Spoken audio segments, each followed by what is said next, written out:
আমি বিশ্বস্ত করি ইসলাম ধর্ম শান্তির ধর্ম। সুতরাং আমি আশ্চর্য হয়ে গেছি যে এই জামাত ইসলামের কর্মীরা এমন একটা মানুষ, কোন বিভেদ রাখে না, হিন্দু মুসলমান খ্রিস্টান। আর সাধুবাদ জানাই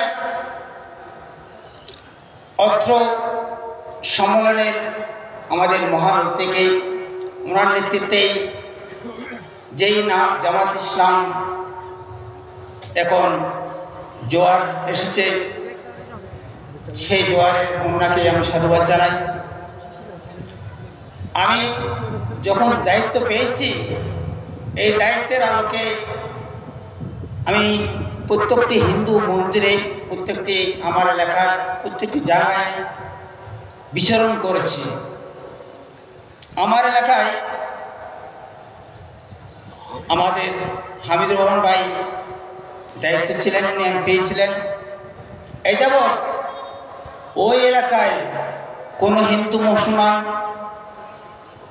কোনো কিছু অঘটন হয়নি। কোনো মন্দিরে এমন কেউ বলতে পারেনি আমার থাকাকালীন অনুদান পায়নি, কেউ বলতে পারেনি।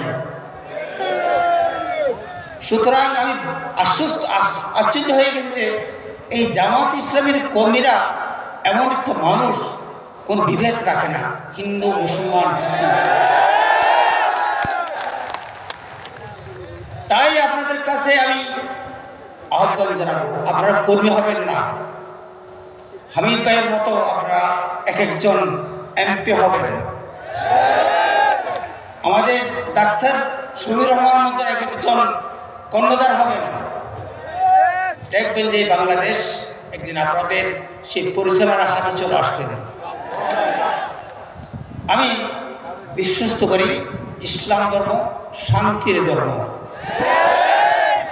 আমরা সবাই আশরাফুল মাখলুকাত।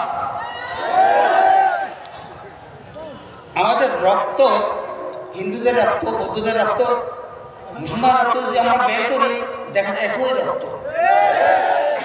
সেই জন্য আমাদের আমির মহোদয় বলেছেন, আমাদের বাংলাদেশের মধ্যে হিন্দু মুসলমান খ্রিস্টান বলতে কোনো হিন্দু লোক নেই, আমরা সবাই বাংলাদেশি।